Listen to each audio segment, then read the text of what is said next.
Today with me as usual is Rich Craich. Hello, Rich. Hey, how's it going? Doing good, man. Feeling like I don't know, like I'm not like necessarily in two places anymore. Like I was always feeling like I was doing, too many things at once. Like I was dominated by competing things, and now I'm just doing one thing, and it feels much better. Yeah. I was wondering if you were going to go with the in terms of the show, because obviously two sport athletes, everybody read the description anyway. But that you used to host Russell Spective Radio and the Over Back podcast. Yeah. So like you're doing wrestling and basketball, something that I know nothing about of trying to tackle wrestling and basketball at the same time. And thank God I don't have to do that. But so I thought that's where you're going to go with the intro. But I like the way you did it as well. I think there was many different ways, two or more possible ways that we could have done that intro, and I think you found one of the good ones. Oh, so. I appreciate that, Rich. Intros are not always our strong suit, so I appreciate. No, we've gotten worse at them. We used to be pretty good. Now we'll have to. I think in like give it another few weeks and we'll be right back on it. But it's been a struggle for a little while, much like some of these players' careers that we're going to talk about here in a little bit. Absolutely, we're trying to balance two sports at once. It's a difficult thing, or two trades at once. It's a difficult thing. So absolutely, I do like the wrestling basketball thing. That would have been a good one to go for. If we actually like pre-planned this stuff, maybe that would right. If we talk before we hit record, but right. That's for who wants to do that? That's for noobs. Noobs do that. Yeah, noobs do that exactly. Once you've got almost 200 episodes on a podcast, you stop worrying about that kind of stuff thing. So anyway, so we are talking about NBA players who also excelled in other sports, most of them professionally. So some guys did so before they entered the NBA. Some did actually play two sports at the during the same year, not literally at the same time, and some did so after their career. So we got a nice, well-rounded bunch here. Yeah, it's an interesting group here, and there were a few guys that we and we're going to get to, like, there's a big list at the end that we're going to get to of guys that we didn't cover, but for this purposes of this, we just kind of picked out 6 guys, 3 apiece that we thought had interesting stories or had something that we at least had to talk about in terms of these famous two-sport athletes. But there are plenty NBA two-sport athletes, I should say, but there are plenty. But we're going to get to the big giant list at the end of the show. But for the purposes of this, just 6 that we kind of put an extra little microscope on. Yeah. So the first one is Wilt Chamberlain. Obviously, I've heard of him. Yes. What was his first sport? Well, let's not go into that. But track. Oh yeah. Yes. There you go. Yes, that was good. I didn't know where you were going there. That was all right. Took me like 3 seconds, but I got it. Yeah, nice. There you go. Nice. So yes, he actually before basketball he was an accomplished track star, competing in high jump, shot put. Was a sprinter. Also did things. Was there later on? There was a lot of talk about trying to box Muhammad Ali. That never actually happened, but apparently he was somewhat serious about the idea. And also looking into pro football, someone of his stature, his incredible athleticism, all that good stuff. There was always wondering how he was in other sports, and the ones that he did compete in, he excelled pretty well at. And after basketball, he retired. Still was, an effective player at the end, but got into a contract dispute with the Lakers, tried to play in the ABA, ended up just coaching there instead, and then walked away from basketball and then got into volleyball. And he helped form the International Volleyball Association, which was a co-ed professional volleyball league in the U.S. from 75 to 79. He actually was briefly its president in 77. And he didn't necessarily compete a lot, but he sort of popped in and out there, played for several teams, including the Orange County Stars, the Albuquerque Lasers, the Seattle Smashers, and the Southern California Bangers. I'm going to guess that he came up with the last 2 names. And he Smashers and Bangers. He actually owned the Bangers, so appropriate given everything that we later learned about Wilt. Yes, of a Southern California Banger, Wilt Chamberlain is certainly that. Sure, yeah. No if one man represents the Southern California Bangers, it is Wilt Chamberlain. Yeah, I mean it's pretty. I'm not sure how much smashing he did in Seattle though, both on and off the volleyball court. Yeah, well, I mean the Sonics were only in the league for a few years toward the end there, so right, of his career, yeah. So, it was one of a few examples of a professional sports league where men and women competed on the same teams, which is kind of cool. Yeah, that's rare. I mean, really. I mean, how many others have actually even done it since or after or before? After? I mean, really. Unless you count like Rock and Jock or something like that. Yeah, not which you would not, but right. But if you did, that would be an example. Yes, but it's kind of a cool thing. Anyway, So in his book, he talked about his second book, View from Above 1991, talked about where he actually was chosen MVP in a all-star volleyball game that was nationally televised at NBC. We'll have a little bit more about that later.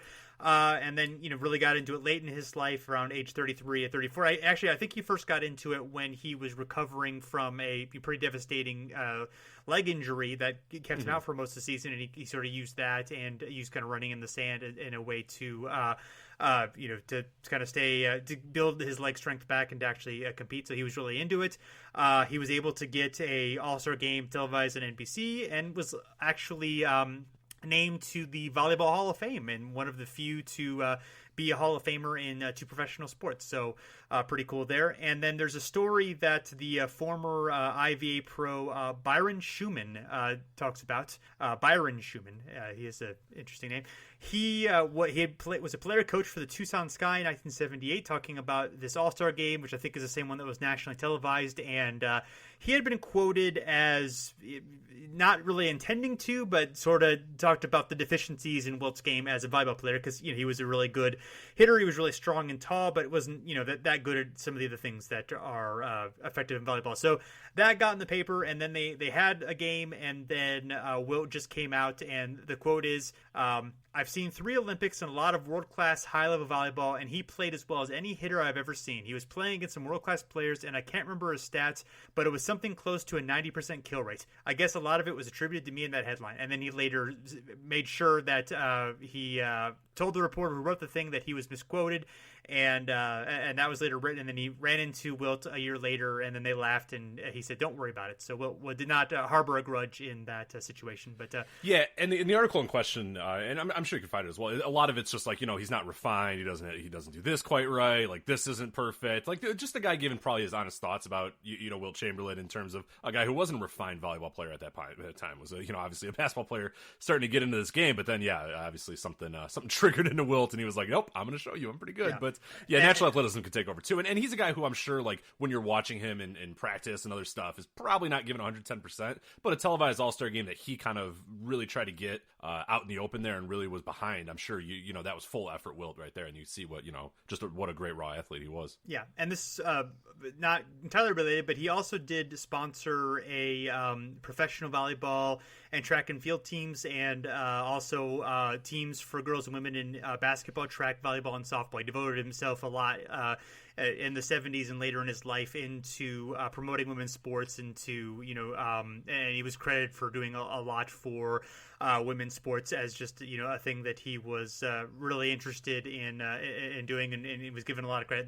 There's a recent book written about him kind of got into a lot of that kind of post basketball life, so he deserves some acclaim for doing some good stuff there. Yeah, you don't hear about that too much. I mean, you hear like what we were joking about around, about his his off-court life and all that sort of stuff, and it's always kind of jokes and laughing and but you don't hear much about that he was very into growing these sports leagues, growing these professional leagues, making sure people got paid to do their passions or whatever, which is an awesome thing, and always something that we in many ways Wilt got in trouble for even when he was in the league, is like, this is a guy who was sometimes worried about stuff other than basketball, and that was a big no or whatever. And then we see he ended up retiring, that's what he ended up doing is hey, I have a ton of these passions, and I want other people to kind of fulfill their passions and make some money for it. So that's always pretty cool. Yeah, I'm glad that you sort of brought that up, and that it's been given a little bit more light in recent years. Yeah, absolutely. All right, move on to another volleyball player here, Gregg Lee. I promise this will not be all volleyball. We will get to other sports here in a bit. We got to talk about Gregg Lee here. So he enjoyed, the name might sound familiar to some people, he enjoyed a ton of success in college as a member of the UCLA Bruins. When he arrived at UCLA, obviously at that time, freshmen were not allowed to compete on the varsity team. No problem, so Lee and his fellow first-year classmates went undefeated. They got a 20-0 record. You may have heard of some of the players. There was Keith Wilkes and then a guy named Bill Walton that was on that team. They did pretty well. Not a bad team. They eventually then would go to the varsity level, where, guess what? They were also still good, because in 1971-72, they had a record of 30-0.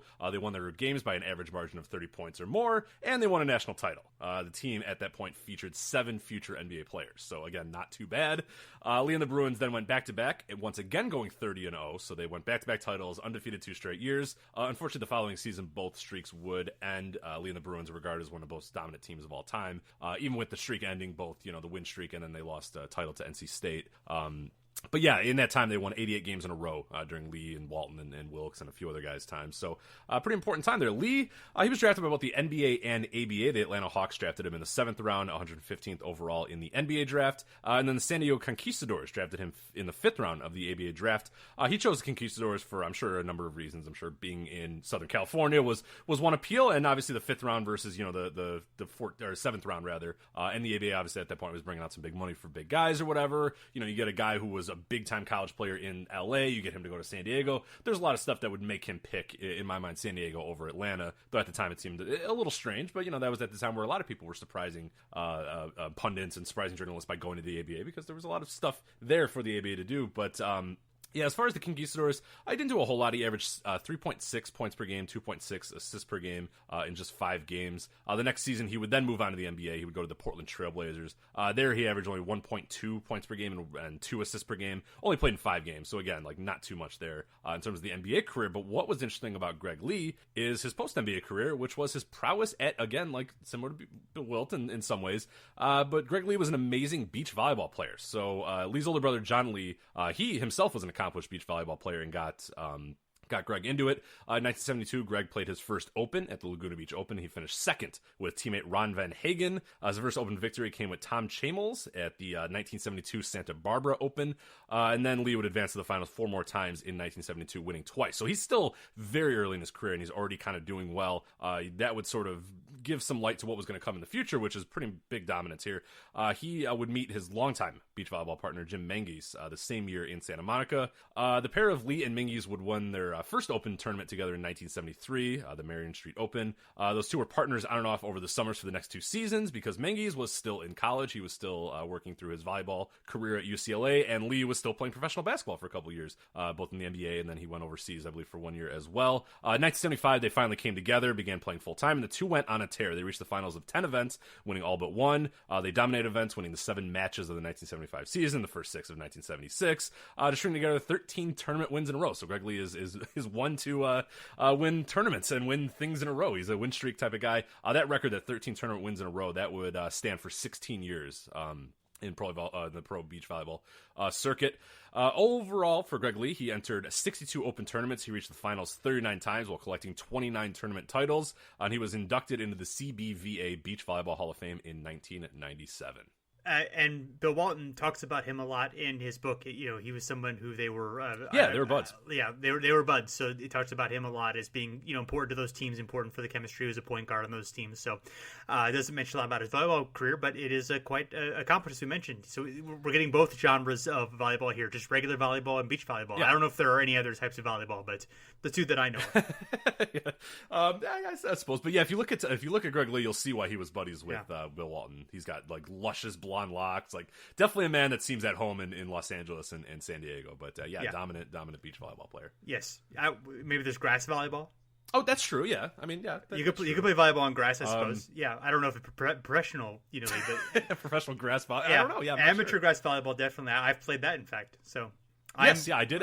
Reasonably accomplished. I'm glad Yeah, no, you're basically a two-sport athlete yourself. But, interestingly enough, we're talking volleyball here. I actually went and saw the championships of the AVP beach volleyball this weekend. They were in Chicago at one of the beaches there, and my mom wanted to I had a day off. My mom wanted to hang out, and I was like, all right, what do you want to do? And she wanted to go. So it's all volleyball here. I think I'm just going to go volleyball now all of a sudden. Screw basketball. That's stupid. Wrestling's dumb. All volleyball from here on out. Yeah. Well, what would our volleyball podcast name be? Oh, man. Yeah. If I knew any of the volleyball terminology. Volley and serve? I don't know. Crap. Yeah. Kill. I don't know. I don't know. We'll have to table that one. See if the listeners can come up with a good volleyball. The listeners will definitely come with some good. Yeah, let us know for our eventual pivot to volleyball. Yeah. Let us know then what our. I did actually find out in researching Gregg Lee that there is a pro volleyball database. It's the basketball reference of volleyball, which is pretty cool. It did show me though that Gregg Lee made $3,000 his entire beach volleyball career. So not something you made to retire on, but hey, still very accomplished. Yeah, I'm sure podcasting about it will be lucrative though. I'm sure there's an untapped audience of volleyball. We will definitely make more than $3,000. Yeah, absolutely. I'm not very confident in that actually. Yeah, well, that's fair. So, next we have our favorite NBA player and executive, Danny Ainge. He played volleyball too? He did not play volleyball. However, he did play baseball professionally. Most people probably know that, but there's actually a lot more to sort of his battle from getting from the Blue Jays to the Celtics, which I thought was which I didn't know about, which I kind of found interesting. But yeah, so he played basketball at BYU in college and was successful there. He hit one of the most memorable shots in the NCAA tournament. He drove down the length of the court and hit a layup with 2 seconds left. BYU upset Notre Dame in the tournament. And while he was an accomplished basketball player, BYU also played baseball. He mostly played second with the Toronto Blue Jays. Not a strong baseball player, even by his own admission. He had for his career 220 batting average, 533 OPS, which is not good. I don't know all about baseball stats, but yeah, that's horrible. No, not so good. Yeah. That is what you would assume Danny Ainge, who doesn't look like the strongest man in the world, would get in baseball. Yeah, that's hitting a lot of singles, and that's it. Yeah. So he was not a strong. Obviously played professionally. He was good enough to make the majors, but not effective in the. Obviously, we're going by standards here, but. So he decided, once his college eligibility was up for basketball, he was kind of like, well, not really enjoying this baseball thing. He told the Blue Jays that he wanted to leave for the Celtics and thought that they got permission, and then they said not so much. So he told Jack McCallum during the NCAA finals, I failed at things before. I think I failed at baseball the last 3 years. I've set goals for myself and I haven't come close to them. If I keep failing for a certain period of time, I'll definitely try something else. Basketball? Probably. And so that signaled to Red Auerbach and others that they should try to go after him. So they ended up drafting him. The Blue Jays sent letters to all 23 NBA teams before the draft in an attempt to dissuade them from spending a draft pick on Ainge, saying that he had a contract with them. And then there ended up being a trial over it, and the jury actually ruled in favor of the Blue Jays. And then after the trial, the president of the Blue Jays, Peter Bavasi, lit up a large cigar mocking Red Auerbach and said, there's 1 minute to go and we're 20 points ahead. As far as I'm concerned, Danny Ainge is a member of the Toronto Blue Jays, and until I am absolutely convinced he's not, I'm not speaking to Auerbach and anyone else in their organization. Well, they eventually did settle, and of course, Ainge went to the Celtics. Before then, there were charges of tampering from the owner of the Celtics, Harry Mangarian, and Auerbach said that they would ask the NBA to investigate charges of tampering against the Lakers and 76ers, who both apparently had sent signals to Toronto that they would pay $1 million to release Ainge after the draft. There was some sort of time period where the Celtics had to sign Ainge, and if it didn't happen after that, then he would be able to be signed by anybody. So, I didn't really see anything whether that went anywhere. That was, usually what most tampering things happen. But I found that one quite amusing. Of course, given the kind of the shady dealing that the Celtics were sort of doing with Ainge already, the fact that they were then had the gall to call out other teams on that is, of course, very interesting.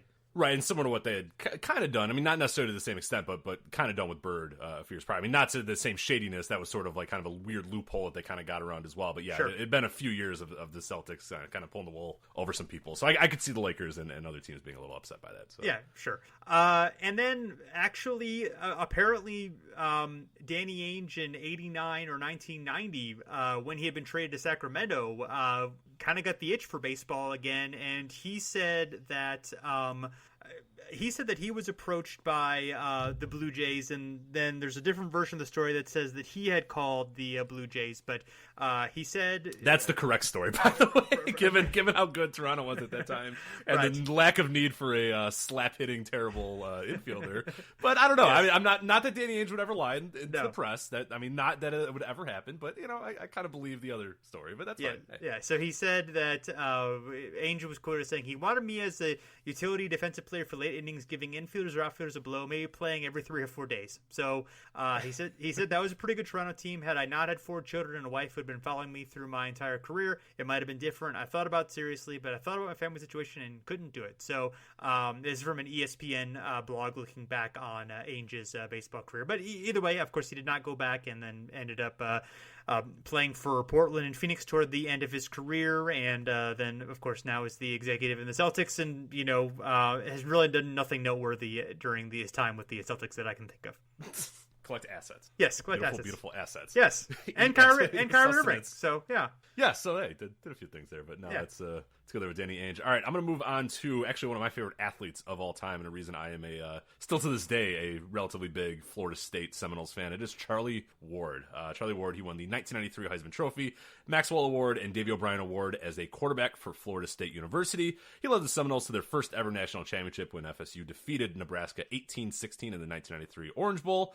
And as far as the Heisman Trophy, I mean, he holds the third largest margin of victory in history for the Heisman Trophy.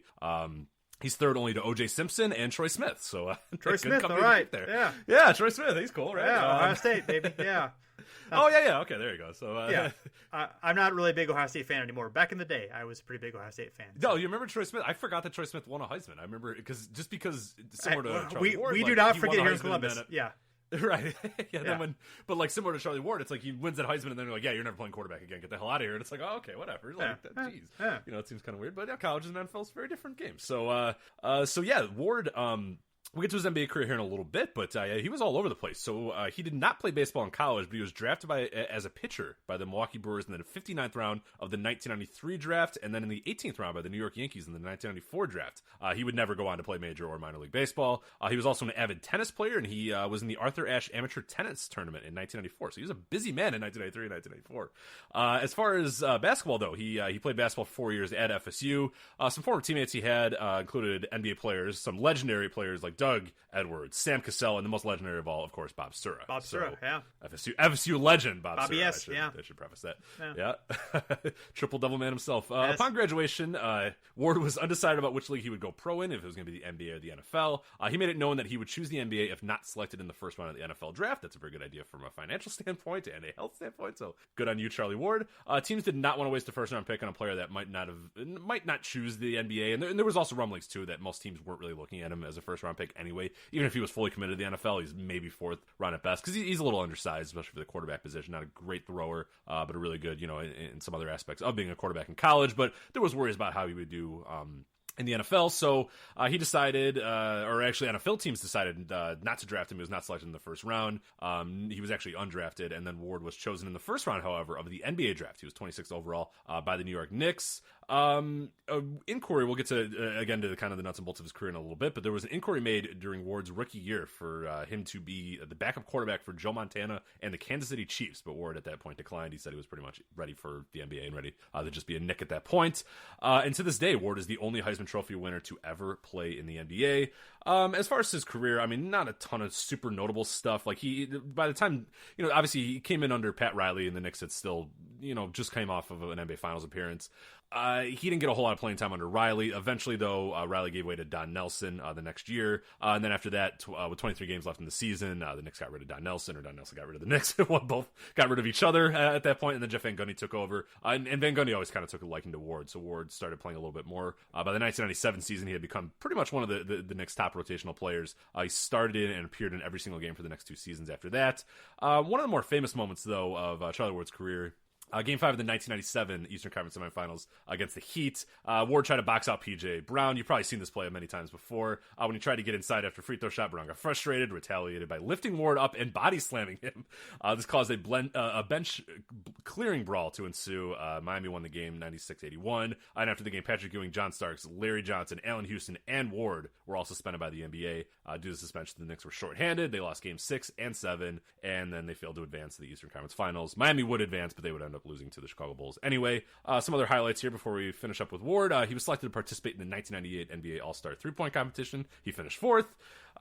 He, of course, went to one NBA Finals with the Knicks in 1999. In 2004, he was traded to the Phoenix Suns as a part of the blockbuster trade that brought Stephon Marbury to the Knicks. He was cut by the Suns and then kind of bounced around. He went to the Spurs, the Rockets, and then injuries kind of caught up with him. But at that point, he had been in the NBA for a little over 10 years or whatever. So not like his career got really cut short by injuries, but I mean, he probably had a few more years in it. But anyway, a pretty decent career for a guy who Heisman Trophy winner and one of the better college football players of all time to carve out a little niche as a role player in the NBA was pretty cool. Yeah, absolutely. Yeah, I mean, he had a good enough career. I mean, he wasn't a great player or anything, but he was totally fine.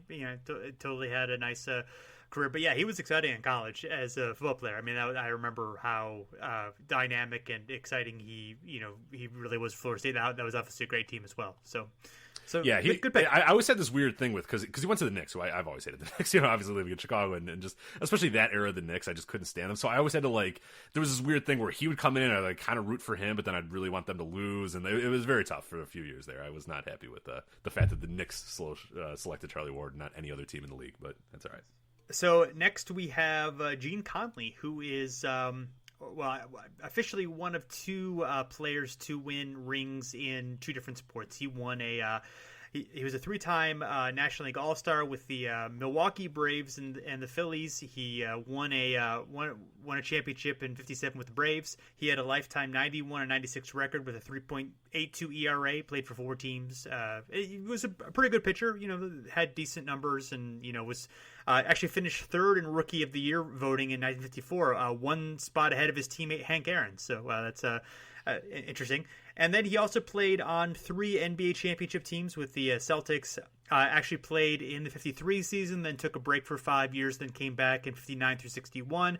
Took another break, and then finished in 63 and 64 with the Knicks. Was okay NBA player, 10.2 PER, 5.9 points per game, 6.3 rebounds per game, and about 16 minutes per game. It was 6'8". It was listed as a power forward, although I've heard him described as Russell's backup at center during that time. So I'm not exactly sure, 100% sure exactly what he played, but he was big enough to be a center in the NBA during that time. But he also, before he even played in the NBA, he actually played for the Wilkes-Barre Barons in 1951 in the American Basketball League, which was the very end days of the it was an East Coast league at that point, but it actually dated back to the mid-20s and was the first attempt at a major league. I'd actually forgotten that the ABL still existed at that point. But like I said, it's kind of like the forerunner for the Eastern League, which of course was the forerunner for the CBA and and all the other minor leagues that happened. So anyway, so he so after after his baseball career, he was established and played for the Braves. He went 0-6 in 58, saw his salary cut by 20%, and then he made an urgent call to Red Auerbach. He wanted to come back and get paid, and at that point, they'd gone from a good team that he had played for to a great team with Bill Russell, Tommy Heinsohn, etc., and Casey Jones, Sam Jones, all those guys. And so he actually played 12 pro seasons over 6 years, 6 in baseball, 6 in basketball, without taking a break in between. And then in the spring of '59, in the middle of a playoff push with the Celtics, a lot of times he would, of course, leave. Baseball was his first priority, basketball was second priority. He delayed reporting to spring training with the Braves, and they prompted them to trade him to the Phillies, and he actually would be an all-star that year with the Phillies, 12-7 with 3.00 ERA. And in a feature about him, he had a quote from Red Auerbach saying, Red used to say, "Well, Gene, the playoffs are over, the season's over. Now you can go down and try to get out of shape so you can pitch," which that's awesome.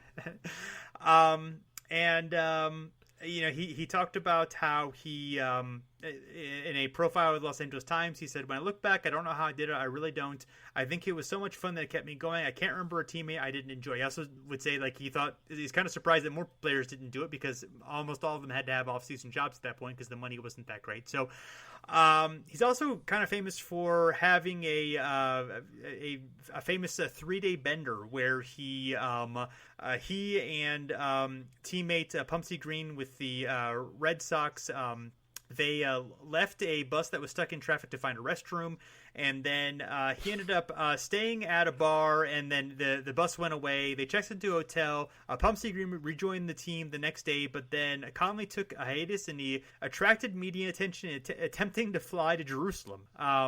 Eventually, all things were smoothed over, and then he was fine, but then the promise that he would refund the money at the end of the season if he rededicated himself to the team, which he apparently did, and then quit drinking, and then ended up running a successful paper company for about 35 years, and actually just recently passed away on July 4th of this year. So, but seemed to have a pretty good life. So there's Gene Conley for you.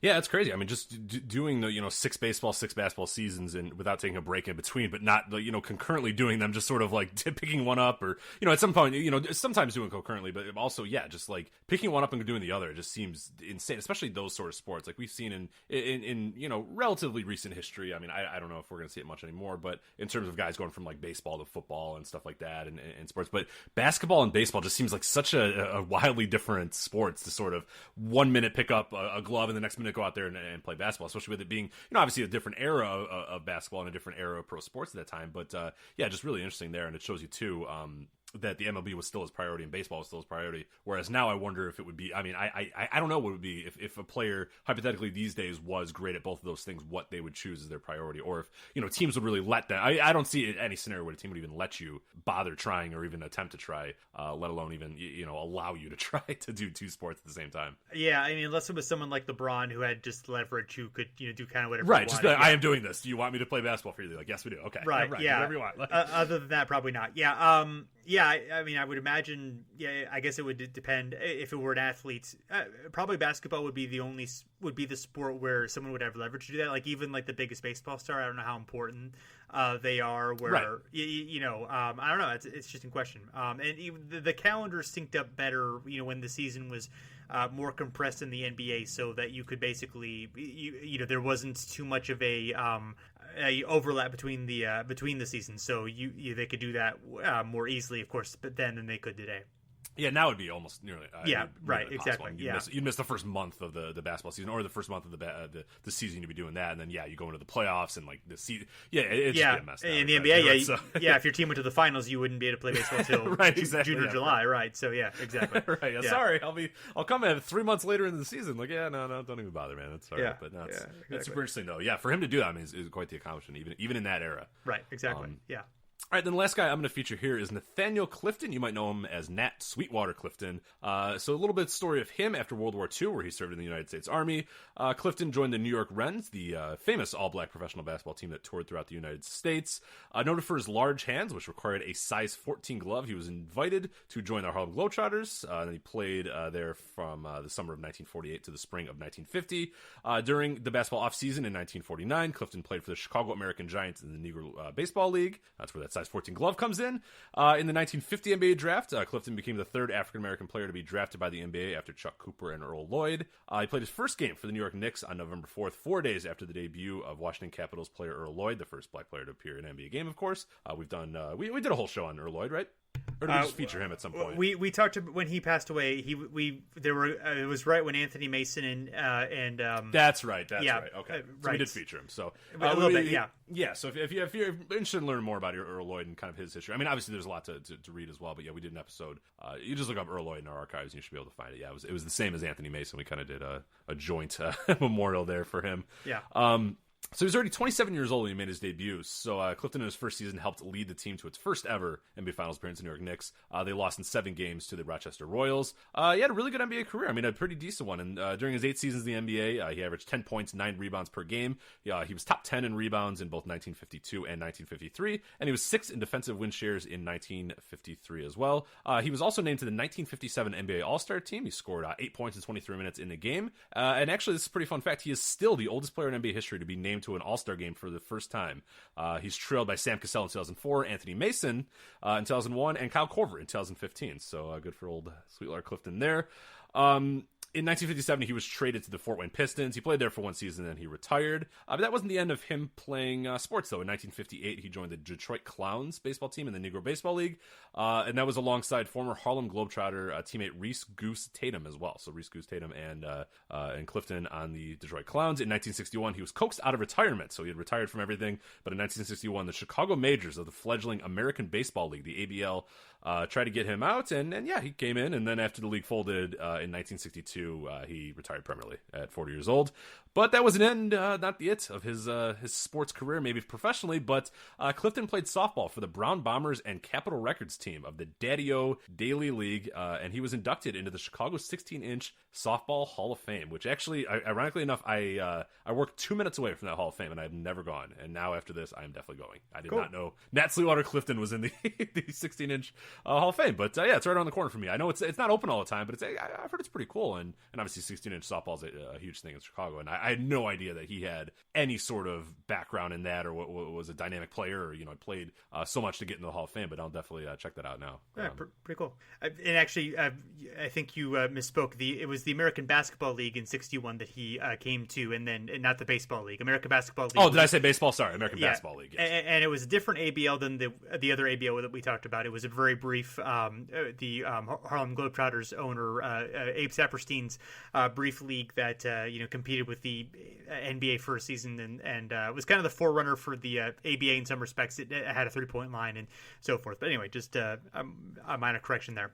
Yeah, sorry to do that, but okay. That's all right. I know there was a few guys that were in. George Steinbrenner had a thing to do with if I'm remembering correctly, the Cleveland team. Yeah, Cleveland Pipers. Okay. Yeah, and Bill Sharman was he coached. I believe he played very briefly in the league, and there are a number of notable people who involved in the. There were a couple of players who jumped from the NBA to the ABA. I'm blanking exactly on who it was, but a couple. Yeah, I thought Jerry Lucas was that one, or I don't remember. He did. Yeah, because he actually joined it instead of going to the NBA for a year. Yeah, and then as well. So and I know there were a few other innovations too. I know like a shot clock. I think they had in addition to like the 3-point line that you were talking about. But really cool league that unfortunately didn't last very long. But yes, so a few other.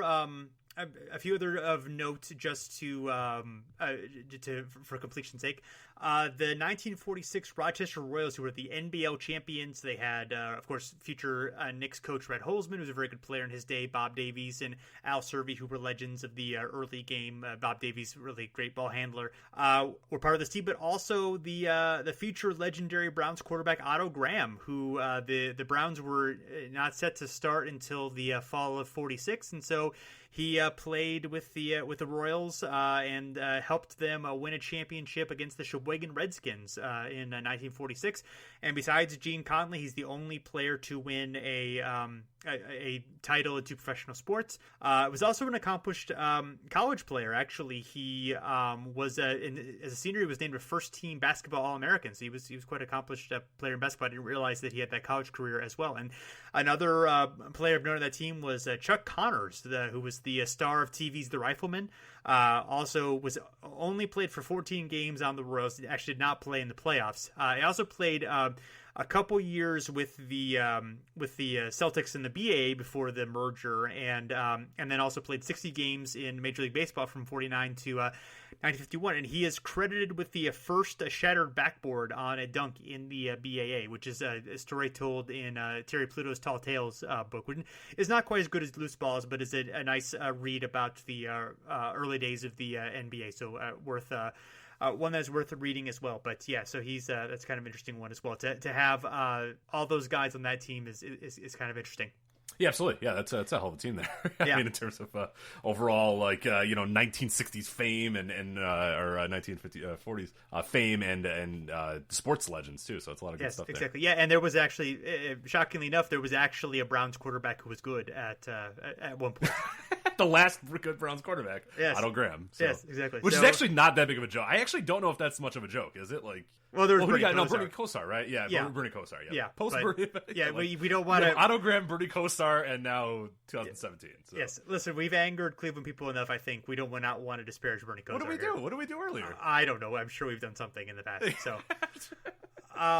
Anyway, made fun of Danny Ainge. I mean, that's true. That's a good point. Yeah. So other notable 2-sport athletes. Scott Burrell was the only athlete in history to be drafted in the first round in 2 of the major sports leagues, both the NBA, of course, and Major League Baseball. He did play in the minors, but did not ever play professionally. Dave DeBusschere, of course, with the Knicks, was also a pitcher for the Chicago White Sox. We talked about Tim Duncan before. He was a competitive swimmer in the U.S. Virgin Islands, was trying to make the 92 Olympic Games before Hurricane Hugo took out his town's only Olympic-sized pool. Keith Erickson, who played for the Lakers and notable teams, also UCLA, played on the 1964 U.S. men's Olympic volleyball team before going to the NBA. John Havlicek was in the Cleveland Browns training camp in '62 before he went to the NBA.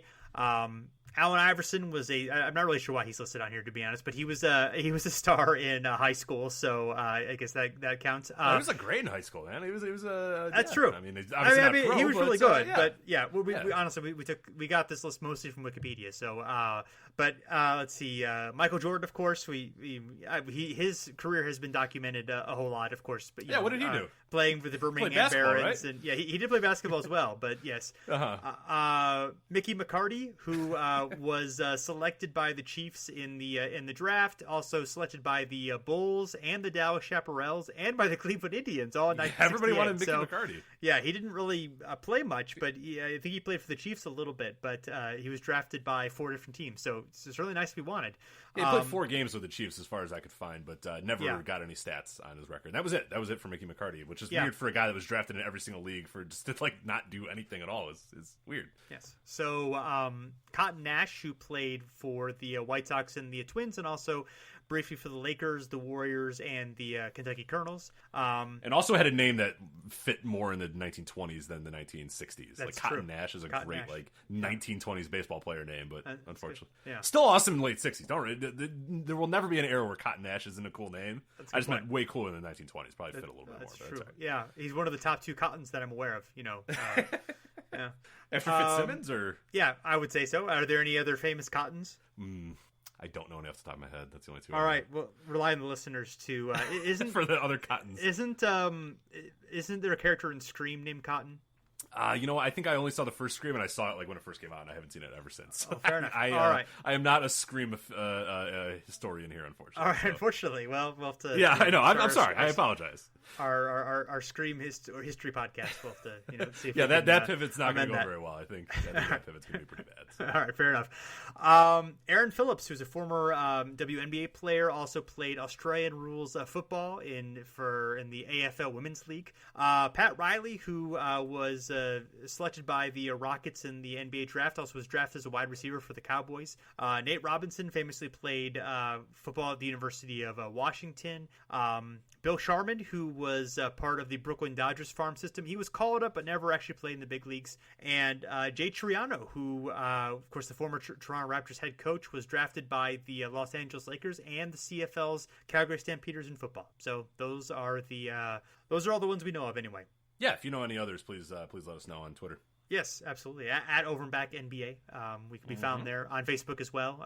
Over and Back NBA. You can find us pretty easily. We are part of the Step Back. You can find us there along with the other goodness as the NBA starts to gear up again. There will be a lot of fun season preview and such content as training camp begins and all that good stuff. So yeah, check all that out. Also, there's another new Twitter account that's popped up by somebody who might be talking on the show right now. That's true. That's true. Yes. NBA 20 years ago is a new Twitter account that we're starting. It's going to be part of the podcast as well. We're going to start looking at the 1997-1998 season. We're still figuring out exactly how we're going to do that, but should be fun, should be interesting. So, give that a follow as well if you have we're starting very slowly because obviously it's September and there's not a whole lot going on in the NBA in September. But as things gear up, there's some exciting things coming in the next couple weeks in September 1997 NBA history. So we'll be covering that as it happens. Yeah, really cool stuff there. So make sure you're following that and keeping up with everything we're doing. Yes, exactly. So thanks everyone for checking us out. We're back again soon.